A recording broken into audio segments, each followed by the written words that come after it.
Hello ladies and gentlemen, Yessik here again today to bring you the first episode of Slay the Spire. So, I actually recorded 2 episodes of this yesterday, 2 full hours of recording, and then when I checked, the screen was just frozen on the starting screen, so I'm going to be watching very closely this time to make sure that happens. And I'm going to be playing as, I'll play as the Ironclad. I usually play as the Silent, but I love the Ironclad as well. I might not be too good at explaining this game because of the sheer amount of time I have already put into it. So I'll be skipping by things that I don't even think need explaining, but you guys will get the general idea pretty quick here. So I have an option because I beat the first boss on my last run to pick a bonus for this run. I can lose my starting relic and gain a boss relic, but this starting relic is really good compared to the Silence, so I don't want that. I can obtain a random common relic, which can be very good, but I think what I want to do is lose 8 max HP and gain 250 gold, so I can stop at a shop and pick up like a relic of my choice between 3. Okay, so the first thing you do is decide which path you're going to take, and I always try to fight. I play very, very high risk, high reward. You're going to see a lot of runs ending in the first area, but the runs that make it to the end are going to be really good. So I want to fight 3 champions here. So there they are, and actually fighting a bunch of random enemies is not bad either. Usually I go for question marks, which are kind of events. But a bunch of random enemies aren't bad either to build up the deck a tiny bit. And remember, I have not really played as the Ironclad very much. So I might be kind of bad at him, I don't know. But I've been told the Ironclad is pretty bold. Why they said this, I don't know. They hadn't even played the game. It was really weird. Awkward situation, right guys? There we go.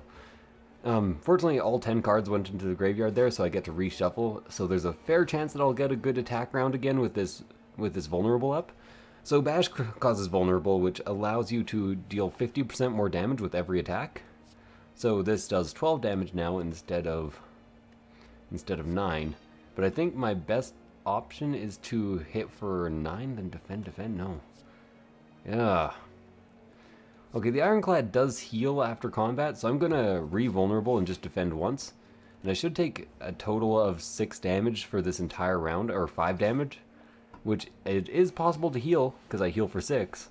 So if I, of course, use 2 9s now, he's dead, and I get to pick myself a card. One thing that I should mention that is that block wears out at the end of every turn unless you have some very special conditions applied. So that's why you play the blocks just over the amount of block that you need, and every turn you know exactly what your opponent's going to do, except for some positive negative effects which are not really announced, but eventually you end up memorizing them. Like this guy can buff his power for 3, and this guy can debuff me, giving me weakened, which makes me do 25% less damage, I think. So I'm going to want an initial block. And I wish I had another block, but I'm just getting really bad draws right off the bat here. I'm not as afraid of this guy, so I'm leaving him alive a bit longer, because I can always just block through a bunch of turns, even if I'm not doing much damage. So what I'm going to do here is I'm actually going to down 2 of those, a strike, and then I should be able to kill him in 1 hit with that Clash. Clash you can only play if you have no other skill cards in your hand, so all the blocks do not allow it to function. I'm going to go Battle Trance here because it is free card draw. Now it prevents you from drawing any more cards later on, but that ain't an issue, as anyone can see. So here is why I wanted to go to the shop. I love both of these trinkets. Every time you play 3 attacks, you gain 1 dexterity, and every time you play 3 attacks, you get, oh, I can't talk today, you gain 1 strength. Barricade is also pretty good, but you have to build entirely around it. Wow, this is a really good shop. There's 3 rare cards, 1 uncommon, and just 1 common, and like 2 really good trinkets. That's rough, guys. I think I'm gonna go for the strength gain, because later on that could enable some heavy sword, which strength, which is a single damage upgrade, applies to it 3 times. Very good attack, if I do say so myself. Okay, so I'm gonna draw the 3 cards. I'm gonna play the 2 defends, which gets me right below what he's gonna hit me for, which is fine if you're the Ironclad and you're healing, and then I can actually hit with 2 attacks, because I enabled Clash there. Unfortunately, I didn't get a damage upgrade, but I'm going to have to try to find some free attacks later on, or some energy gain, in order to really get the Shuriken going. And he should only last 1 more turn. He blocks for 6 here and gets 3 attack back. Or 3 attack bonus, I guess. So, just going to double tap, and, well, double tap is actually a card for the Ironclad. So I'm going to double tap, not using double tap, and finish the job here. Body Slam is another one of those cards that goes with Barricade, which was the card you saw up in the top right in the store, that allows you to keep all your block from the previous turn. Now, this only counts as 1 attack, even though you deal damage 4 times, but that is still 8 damage, and it exhausts, so it thins the deck. I'm going to take that, because maybe I can make it work with something later on. Random Thief. This guy, whenever, is a bit of a pain. Whenever he attacks, he steals some of your money. And, he attacks for 10, so it's really hard to balance your blocks and strikes here. Fortunately, I do have Clash there and Weaken, so I managed to do, like, more than half his health in 1 turn. And taking only 5 damage, I should be able to heal up to full health if he still... Yep, there we go. Easy money. With the Silent, that guy can be a tiny bit harder. Grab the Energy Potion, gives you 2 energy in a turn. And, oh man, okay. I'm going to take Bloodletting, because I heal every turn, and it gains energy, and I was just talking about needing to gain some energy. When you upgrade it, it actually gains 2 energy, so I can upgrade it at the Campfire or Rest to heal some HP. I will probably be upgrading it at the Campfire. 1, 2, 3. I don't really need to use Bloodletting right now. What I can do is hit Vulnerable. He's still asleep. And note, he's vulnerable for 2 turns, so I'm actually going to discard this entire hand. He sleeps for... He gives you 3 rounds before he wakes up, or whenever you do actual damage to his health. Okay, free Battle Trance. My best option... 21 damage, or 18 damage. Well, my best option is actually definitely to block 3 times. I'm going to use the Energy Potion. This guy hits really hard, like a Voolen here. So, then I get to use at least 2 of these, and I bring his health down quite a bit, and get a strength up. So, pretty good round all in all. I'm just another brick in the wall, and it's one of these walls, so I'm a really fucked up brick. Are you seeing some of these bricks in those walls? Are they even bricks? I'm not sure what to call this construction material. Maybe it's wood, though I doubt it. So 2 blocks there enables Clash, which does a lot of damage, and Strike. Unfortunately, I don't get 3 attacks, so I don't get another damage upgrade, but in all honesty, I am pacing pretty well here. After 2 attacks, he's going to use a turn to debuff me. So I'm going to Battle Trance first here, and then I'm going to Bloodlet to get myself some extra damage. Strike for 9, or some extra energy. And that weakens him. Now, do I want to hit twice for 10? No, I definitely want to defend twice. 4 damage 4 times. It's not bad. That is 12. That is 16 damage. As opposed to 10. But I take so much damage. You know what? This is a champion. It's really important to rush him down because the debuff that's coming is -1 strength and -1 stamina. Or dexterity, which makes you gain less blocks from blocks. So you really want to kill him in the next 2 turns. Which should be fairly easy with the pace I'm going right now. There we go. Just 1 more attack of any kind, even with the 1 damage down. Damaged down? Damaged down. Damaged down sofa. Cheap. I don't know what I'm talking about. Why have I done this? Okay, there we go. There was no reason for me to block there. I just instinctively play all the cards. Birdface earn whenever I play a power, which is a permanent effect. You heal for 2 HP. That's kind of not very good, but I can make it good. Always good to get at least 1 card that attacks all enemies, so I'm going to grab a Cleave here. And then I am going to upgrade. And what do I have to upgrade? I have no rare cards yet. Upgrading Clash might actually be a good idea, but I am instead going to upgrade Bloodletting, still lose 3 HP, gain 2 energy for free. Goes with my Battle Trance fairly well, so hopefully I'm creating a small bit of combo here. And 3 artifacts. Artifacts resist ailments once, twice, or 3 times, depending on the artifact. So they're doing 16 damage, and this guy's going to shuffle 2 ethereal cards, I forget what they're called, dazes, into my graveyard. Now those evaporate when you are done with them, or when they leave your hand, but it still makes it very annoying to draw in the future. So I'm going to use my 1/5. I did 3 damage to myself, so I could kind of like cleave here. I should have cleaved last, actually, to do the most damage. That should have been in completely reverse order. I am very sorry for anyone looking for spectacular play there. Halfway through, I was like, wait a second, I'm doing this all in the wrong order. It's my left to right bias in terms of putting cards down. Okay, still not doing way too badly. Gonna hit 2 defends. The great thing about Clash is it allows you to play defends while still getting a lot of attack off. So, let's go this way. These 2 have resistance, so even if I had tried to weaken them, they would not have weakened. I would have had to hit them twice with a bash to do so. Unable to block, 7, and a daze.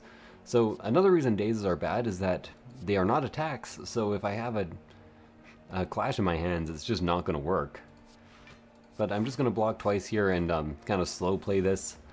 I don't want to be taking too much damage because I have at least 1 more champion to fight, and I do not want to rest. It is always advantageous to upgrade a card instead. Definitely going to take 8 right to the face here. I guess I could have drawn more, but I didn't really want to, as anyone can see. Okay, so what's my most damage? I think my most damage is actually just playing Clash no matter what, while taking no damage. There we go. A Clash and a Cleave. You have non-attack cards in your hand. Of course you do. No. See, I just told you guys about that, then I completely forgot about it the next round. It is annoying. Fortunately, they haven't used many of their daze attacks in this round, so there's a possibility I can get something done here. And yes, I can. Just 3 attacks gets the kill. Also gave me an attack upgrade, but that didn't matter. And I get Regal Pillow, which I hate.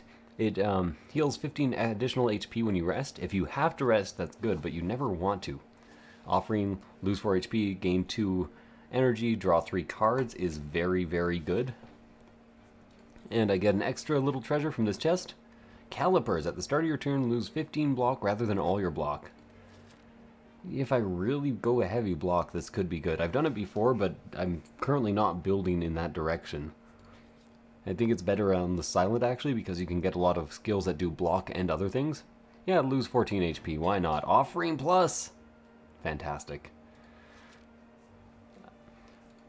Yeah, I probably should read those events out, so some people are probably watching for the first time. Not a long time. Something, have a good time every day. So I think if I bash and then Clash this guy, it might just get the kill. Not quite. So I didn't really have much other option here. Oh wait, but if I can't strike then. Oh well, at least I'm blocking some of this. Gonna have the slow downwards burn now. I just have to hope that it doesn't last, or maybe I get a good potion. This was a very good turn for me. I don't want to lose 4 HP because I've already gone below the amount that I'm healing every turn anyways. So that is good. I don't want to bloodlet either for the same reason. I will if I have to. It's my birthday and I'll bloodlet if I have to. Bloodlet if I have to. So, okay. 24 plus 7, 30, 31. And I already created a no-draw situation for myself, so I can't use the Swift Potion. So I guess I just do what I can this turn. That really sucks. Because this is very nearly going to kill me, and my healing is not going to catch up.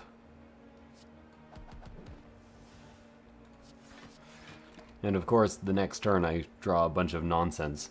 Only 1 attack that I could actually use. As a rule, almost every attack is better than strike. So if you ever have a chance to get rid of a strike or a defend that is unupgraded, it's best just to use it.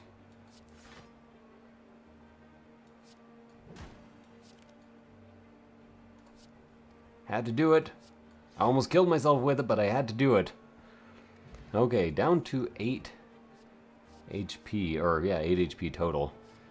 Flex is really good as a temporary attack up, but I really like fire breathing too.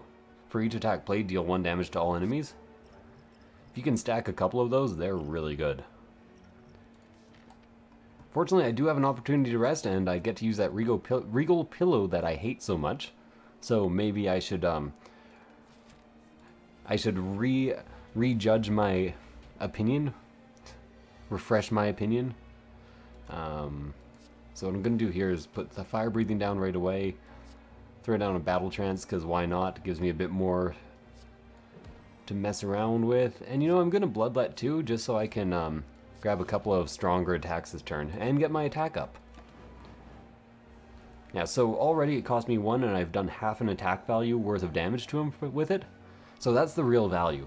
You have to consider what you're going to get out of things total, because every time I play any attack card, it's going to help me greatly. I'm actually going to use my draw potion here. And I think I'll probably end up doing an offering so I can... Oh no. Oh my god. Okay, so what I'm going to do is I'm going to draw all 3 blocks. He gets upgraded every time I play a skill, but I think I might be able to kill him this turn if I then bloodlet.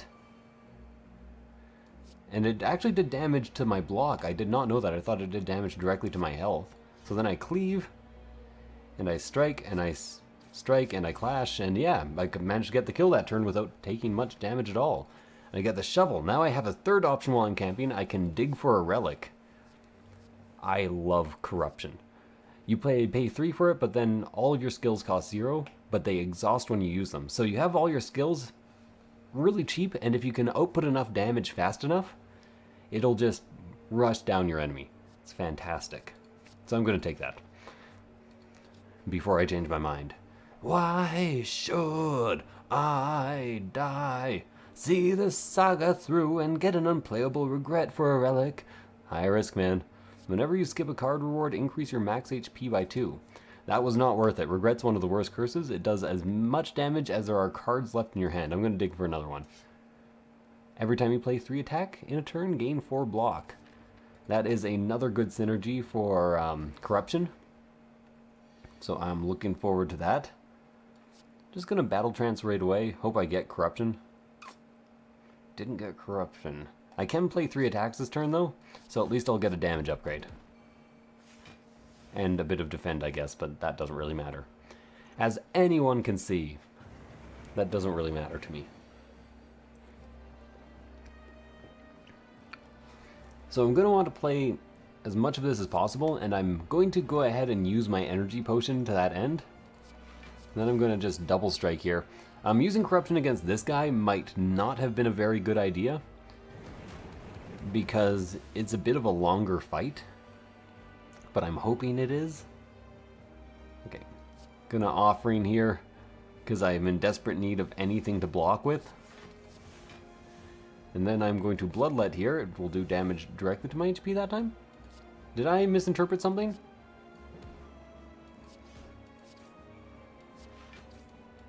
There we go. 2 attack up, and again, lots of damage from that fire breathing. So as long as I have some more blocks, I think I can kill him in like a turn or 2. Oh, regret!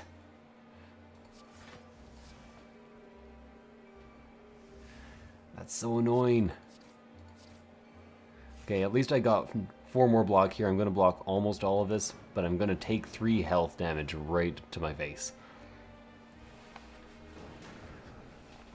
Come on, give me a few more blocks. Regret again. It's coming up all the time. It's because I'm milling my deck, so the same cards will come up over and over again. So he's going to buff himself and put up a shield here.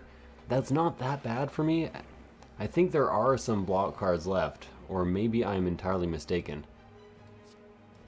So he's still weak. That's going to do 25. 13. I'm dead. I'm not dead.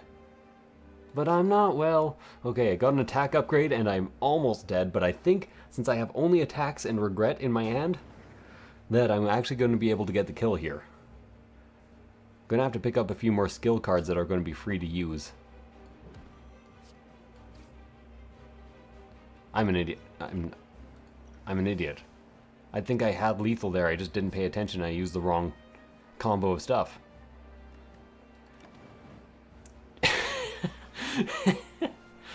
Wow. Bad play. Bad play all around. So thank you guys for watching. I hope you enjoyed the first episode of Let's Play Slay the Spire. If you did, please, like, comment, subscribe, all the usual jazz, especially comment. I like to hear from you guys, especially about new series, and I will see you guys next time. Bye.